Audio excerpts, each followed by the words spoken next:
20 years ago, the Church of England did not exist in Central Australia, but in 1934, there came Percy MacDonald Smith to be the first rector. Not even a block of land belonged to the church then. Services were started, and before long, an anonymous donor gave the money for the fine two-story building, which now serves as church and rectory.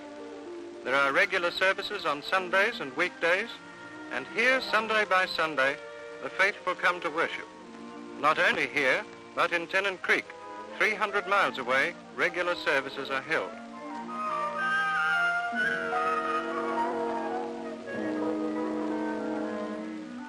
Frequently, the clergy hold services on the cool verandas of isolated station homes, where no other contact with church life is possible. From the beginning, the new rector interested himself in the children of the bush, particularly in those of mixed blood. What could he do for them? From his early dreams, there grew the hostel of St. John the Baptist, adjoining the church.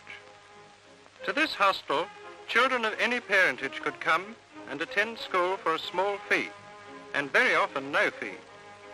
Here there is no colour bar, and for years now, this hostel has been a great boon to many children who otherwise would have had little chance in life.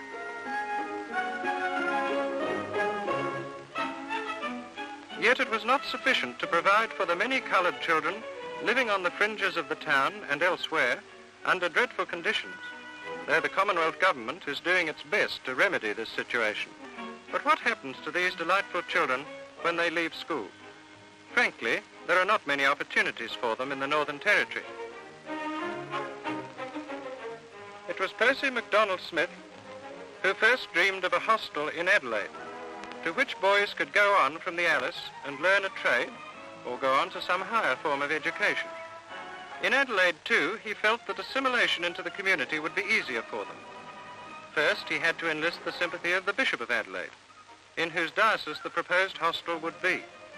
From him, he got every sympathy and cooperation. Then, too, he had to enlist the aid of the Australian Board of Missions, for it was a costly project to buy and staff a suitable building for the purpose. A house was found at Semaphore, a seaside suburb of Adelaide, and so came into being St. Francis House, and soon Smith arrived with the first batch of boys from Alice Springs.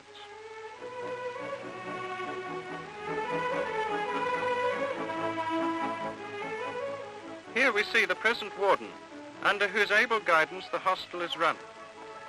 The Minister for the Territories has said that this is one of the finest works being done by the church anywhere, and the Commonwealth Government has now taken on the larger part of the financial burden, though the Australian Board of Missions still has its part too, and has to supply staff. From St. Francis House, the boys go to school daily, where they continue with their education, most of them learning a trade. To learn a trade is a surer way of establishing themselves in the community, and quite a number are already holding good jobs down in Adelaide, and one or two are married with their own homes. Here we see some of the boys at the Lefebvre Technical School, where they are given every possible facility and encouragement by the staff. Here too they make friends with local boys and learn to get over their very natural shyness in strange surroundings far away from home. When they leave school, few of them want to return to the Territory, however, as they are fully aware that a brighter future awaits them in the south. These young men do not forget St. Francis